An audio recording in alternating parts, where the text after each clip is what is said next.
There are many excellent performances that were overlooked for an Oscar nomination. I'm going to talk about some you're likely familiar with and a few you may not have heard of, and I'll include the performance most mentioned on this channel. Stay tuned until the end for that one. I'm Michael, aka Oscar Man, and I'll start with a performance most Oscar nerds have probably seen. But she's gonna need help. You can't do it alone. You need somebody. And you're gonna be that somebody. I know all the tricks. I know all the con games. Hey, I know all the bullshit, and there's plenty of that, believe me. Together, we could be somebody. People would know who we are. People would know our names. People would treat us that special way, the way they treat stars. Oscar winner Bob Fosse wrote and directed 1983 Star 80, a biographical crime drama about the murder-suicide of Playboy centerfold Dorothy Stratton and her husband, played by Eric Roberts. That's him. Who? The big mouth, the football player. Yeah, that's him, all right. A jock. How'd you know? It's by the smart-ass way you said your name. I think I'm stupid not to pick up on it. Now don't start any trouble, please. It won't be any trouble. Paul Snider was a sleazy penny ante con artist who helped his wife get into Playboy. In one of his finest performances, Eric Roberts was so convincing that it turned off some critics and audiences. We could at least still be in business together. Don't shake your fucking head like that at me. Is it too small time for the big movie star, huh? Too tasteless, maybe? I think Oh, you think. I think that we should break cleanly. Oh. I want it to be over. It's a shame that Eric Roberts was overlooked for an Oscar nomination. The fact that audiences knew what was going to happen made the film uncomfortable to watch. But isn't that the hallmark of an excellent performance?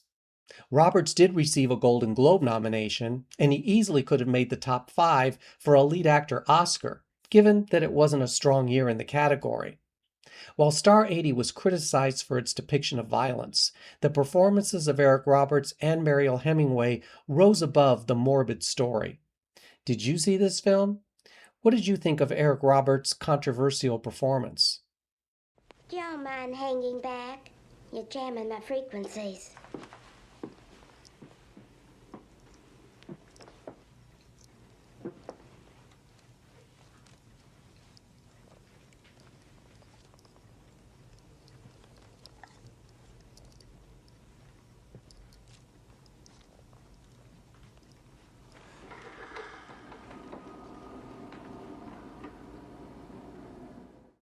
In the 1982 supernatural horror film Poltergeist, Zelda Rubenstein was unforgettable as Tangina, a spiritual medium. She is a living presence in their spiritual earthbound plane. They're attracted to the one thing about her that is different from themselves. Her life force. It is very strong. It gives off its own illumination. It is a light that implies life and memory of love and home. Tangina is brought in to help a family find the whereabouts of their missing daughter. I've never sensed anything like it. I don't know what hovers over this house, but it was strong enough to punch a hole into this world and take your daughter away from you. It keeps Carol Ann very close to it and away from the spectral light. Oh, Zelda, you gave a great performance, but your timing was off. Jump cut 40 plus years, and the Academy would have likely reacted more favorably towards you and the film. After auditioning for the role of Tangina 4 times, Rubenstein finally won the part, which was definitely a scene-stealing role. The diminutive actress wasn't Oscar nominated for the first Poltergeist, but she did end up on the Razzie list for the second and third installments of the franchise. An advocate for the rights of little people, Zelda Rubenstein died in 2020 at the age of 76. I've been in here for 7 years. Do you understand? The story's boring! Jack, the world is so big. It's so big you wouldn't even believe it. And the room is just one stinky part of it. Room's not stinky, only when you do a fart. God, okay. I don't believe in your stinky world! Brie Larson won Best Actress for 2015's Room. For my money, the best performance in the film was given by Jacob Tremblay, who played her son Jack. It's because doors open. What? It can't really be a room if doors open. Do you want me to close it? Nah.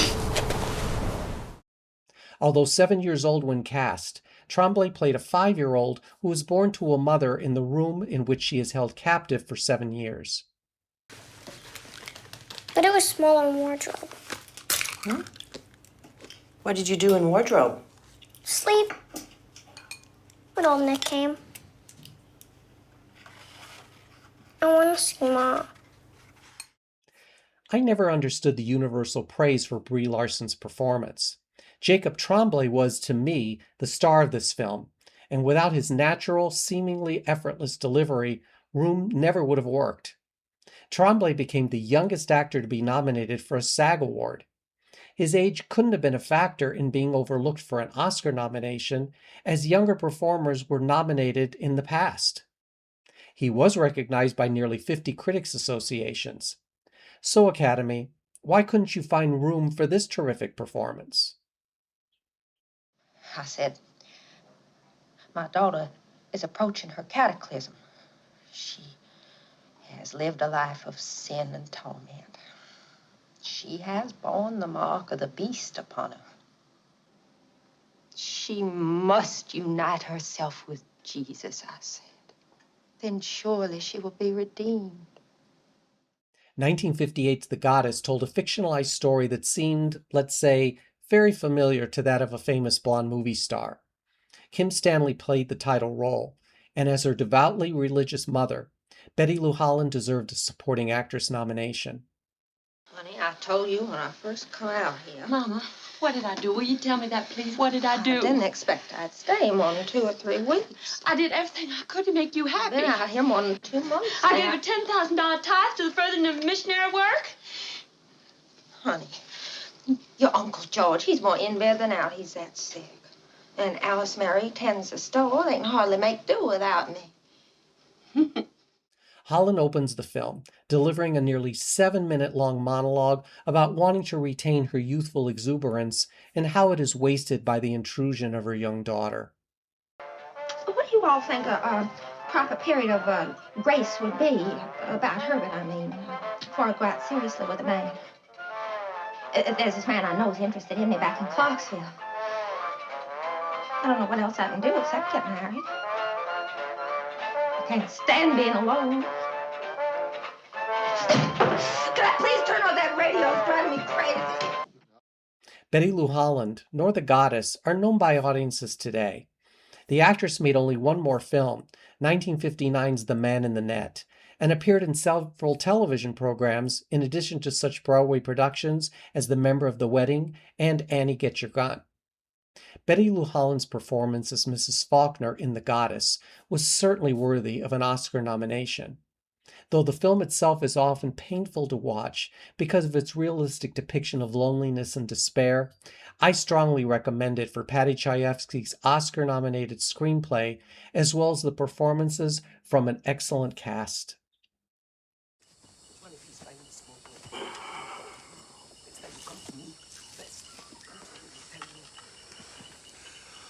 What are you doing here? You should be telling me. If you are telling me, I will be helping you. You see, Striker is hungry, he will eat you. Huh?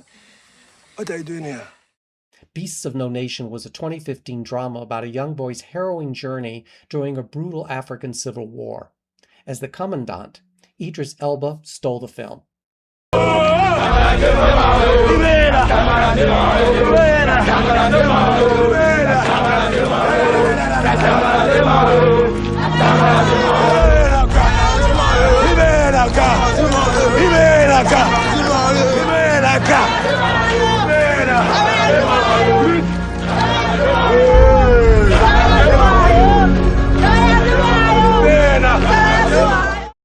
Idris Elba's performance as the charismatic warlord who leads his rebel forces with an iron fist was a career highlight, following his work in more than 30 films. You go remember me, you go remember your commandant. You go say, yeah. Remember, I will call for you again. And you will come. Remember.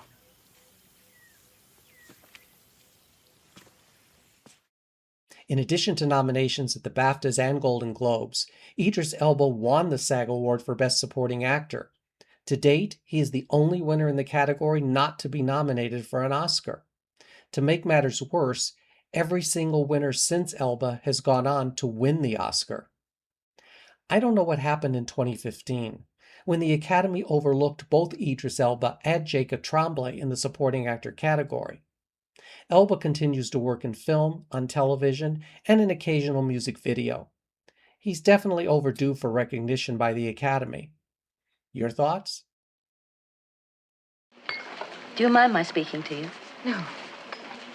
To tell you the truth, my life's an empty place. To tell you the honest truth. Your eyes are much more beautiful than your photograph. I suppose you didn't always have things so good. That's why you appreciate, don't you? I never dreamed I'd meet you like this. And, well, you're so kind to me. Now, if you've heard of the British actress Utha Joyce, you are, in my book, a Gold Star Oscar nerd. In 1964's The Pumpkin Eater, Oscar-nominated Anne Bancroft has a scene at the beauty parlor with a stranger who slowly demonstrates that she's, well, a bit off. Don't patronize me for a start. I'm not. I'm really not. I'm not. I'm really not. God, I thought you'd be different. I thought you'd be a very different woman, miss. I thought you'd be very different from the woman you are. I'm sorry. Oh, are you? Yes, you look sorry. Utha Joyce's one scene in The Pumpkin Eater was the kind that has garnered Oscar attention. Do you think your husband would find me desirable? Look, I'd show him some tricks. I'd show him some tricks. You want to bet? I'd show him a few things I bet you don't know. My love. My little darling. Anyone ever clawed your skin off? You see these claws? Ever had your skin clawed off? In the 4-minute scene, Utha Joyce, billed as woman at hairdressers, displayed a range of emotions from casual friendliness to accusatory and finally rage. Every Oscar nerd knows that Hermione Baddeley was nominated for a mere 2+ minutes in Room at the Top, and Beatrice Straight won the Oscar for her 5-minute performance in Network. Thus, an Oscar nomination for this one great scene wouldn't have been unreasonable. For more than 30 years, Utha Joyce appeared on the stage in her native England, as well as in dozens of television shows. Her best-known film is the Oscar-winning A Man for All Seasons. Utha Joyce died from alcohol abuse in 1980 at the age of 53.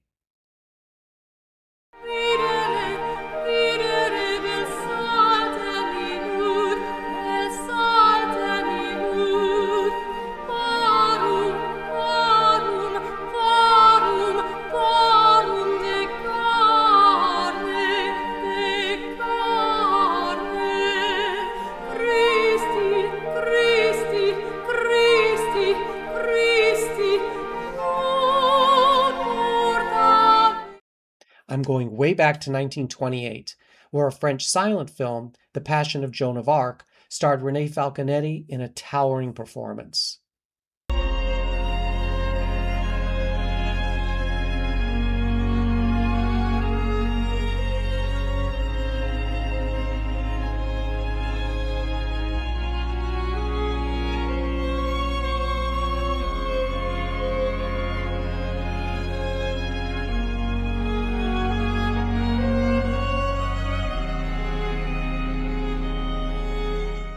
The Passion of Joan of Arc was unusual in that its star, Renee Falconetti, appeared mostly in close-up.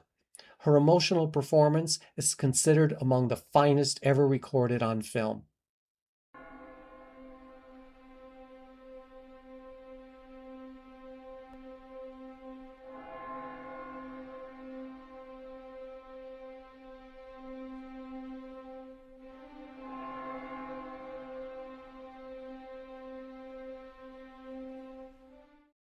An accomplished stage actress, Renee Falconetti only made 2 films, The Passion of Joan of Arc being her final appearance on screen. While the film is considered a landmark of silent cinema, it did not fare well at the box office at the time of its release. Still, in its second year, the Academy overlooked Falconetti, yet nominated 6 performances in the lead actress category, one for Jean Eagles posthumously, and another to the winner, Mary Pickford, in the less-than-praised Coquette. Like many of us, Oscar was kind of dumb in his youth.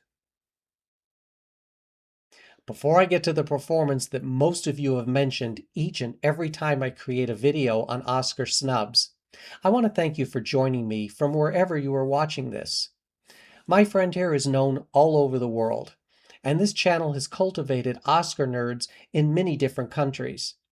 If you're not yet a subscriber to the channel, become a member of our fantastic community and join us for a new video each week, as well as cast your votes in the daily polls. I'd be grateful if you hit the like button and share this video with others who would also enjoy these journeys into Oscar's past. Because nobody admits anything they've done!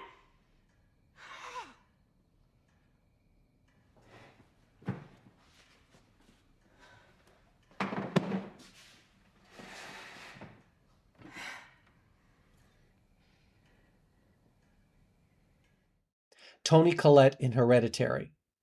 Rolling Stone called it the performance of her career. I was scared. I didn't feel like a mother. But she pressured me. Then why did you have me? It wasn't my fault. I tried to stop it. How? I tried to have a miscarriage. As Annie Graham, Collette is a mother whose family deals with a lot of strange goings-on, which blur the lines between psychological distress and supernatural forces, with a touch of the occult thrown in for good measure. Mom! Please, you're really freaking me out. Please stop. What's Dad, happening? Why is everyone scared? Why are you scaring me? Make it stop! Make it fucking stop! Make it stop! Stop it! Stop it now! Please stop! Now make it stop! You scared me! What the hell? What are you doing? Hereditary was a critical and commercial success upon its release in 2018. Interestingly, however, and don't get mad at me, the press noted a distinct disconnect between reviews, which were positive, and audience reaction, which polled extremely low. So it seems like people loved Toni Collette's performance more than the film itself. Hardly unusual. It happens, and I've discussed this in other videos. Do you think the overall response to Hereditary prevented Toni Collette from Oscar consideration? True, 2018 was a tough year in the lead actress category. Okay, I wouldn't have nominated Yalitza Aparicio in Roma. But Toni Collette also didn't make the lists at BAFTA, the Golden Globes, or SAG.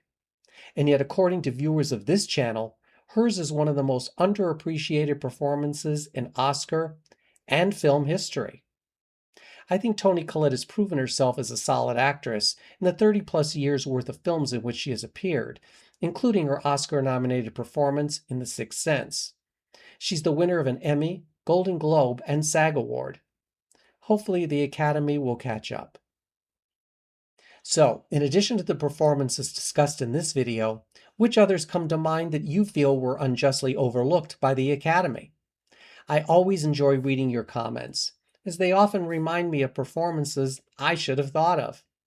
And until we meet again, here's Toni Collette talking about her famous scene in Hereditary. And there was really no rehearsal, I have to say. We talked about it briefly one day in a hotel room in Salt Lake City. And then when we came to shoot scenes, I think Ari just trusted us to, and he hired people who did know. We got it. We knew. What did they say on Twitter? We knew what the assignment was. Yeah, so I came on set, did it a few times.